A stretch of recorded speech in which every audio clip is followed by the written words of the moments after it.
Bueno, hoy vamos a meternos de lleno en una tesis histórica bastante provocadora, la verdad. Viene del libro Democracia, el Dios que fracasó, de Hans Hermann Hoppe. Y la idea central es esta. La Primera Guerra Mundial fue muchísimo más que un conflicto armado. Fue, de hecho, el evento que demolió el orden monárquico a nivel mundial para darle paso a la democracia. Y las consecuencias, según esta perspectiva, definen nuestra era.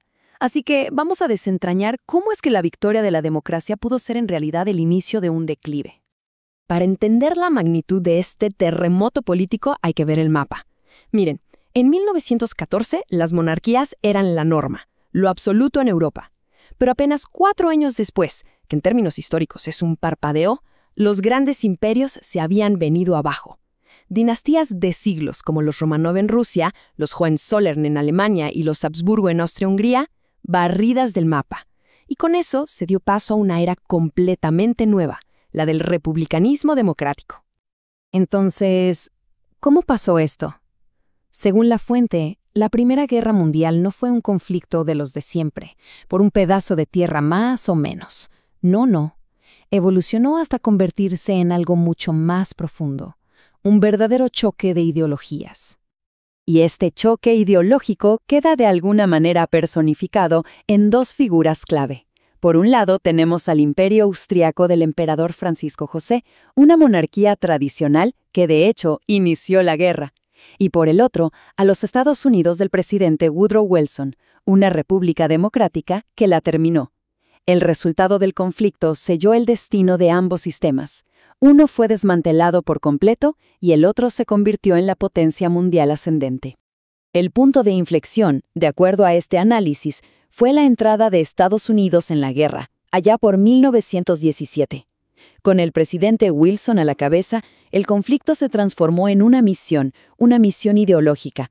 El objetivo, hacer del mundo un lugar seguro para la democracia y, de paso, liberarlo de los gobiernos dinásticos.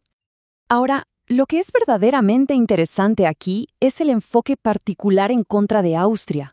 Para Wilson y la izquierda estadounidense de la época, el imperio austrohúngaro no era solo un enemigo más. Era la encarnación de todo lo que se oponía a su visión del mundo. Esta cita del pensador Erich von Kuehnelt-Leddihn, que Hoppe rescata en su libro, captura a la perfección ese sentimiento de rechazo, un rechazo ideológico profundo. Es que, desde esta perspectiva, la aversión hacia Austria se basaba en una larguísima lista de agravios históricos. Se le veía como la heredera del Sacro Imperio Romano, se la ligaba a la Contrarreforma Católica y se la veía como un imperio multiétnico que se oponía de frente al principio del Estado-Nación, que en esa época ganaba muchísima fuerza. En pocas palabras, era el símbolo de un orden antiguo que para estos cruzados democráticos tenía que ser eliminado. Claro, esta transformación de la guerra en una cruzada ideológica tuvo, según el autor, consecuencias brutales y de muy largo alcance. Vamos a ver cuáles fueron. El texto sostiene que, como ya no se buscaba una paz negociada, sino una victoria ideológica total, se borraron las líneas entre combatientes y civiles. Las economías se militarizaron por completo.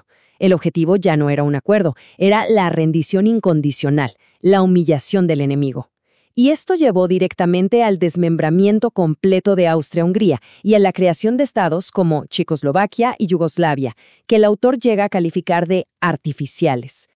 Con la caída de los viejos imperios europeos, pues se produjo un vacío de poder. Y ese vacío fue llenado por Estados Unidos, que emergió como la principal potencia mundial. Esto dio inicio a una nueva era, definida por sus ideales y su influencia, la llamada Pax Americana. Y ahora, el libro nos propone un marco teórico muy particular para analizar toda esta transición histórica. Lo que hace es reinterpretar la monarquía y la democracia, pero no en términos políticos, sino económicos. A ver, la monarquía es vista aquí como una forma de gobierno de propiedad privada. La idea básicamente es que el rey es el dueño del territorio, como si fuera su finca personal. Su incentivo, por lo tanto, es preservar y, si es posible, aumentar el valor capital de su propiedad a largo plazo. ¿Para qué? Pues para poder pasársela a sus herederos. En contraste, la democracia es descrita como un gobierno de propiedad pública. Y aquí, el líder que es electo no es un dueño, para nada, es un cuidador temporal. No puede vender los activos del Estado ni pasárselos a sus hijos. Entonces, su incentivo, argumenta el autor, es maximizar los beneficios y el gasto corriente durante su breve mandato, sin preocuparse tanto por el valor capital a largo plazo.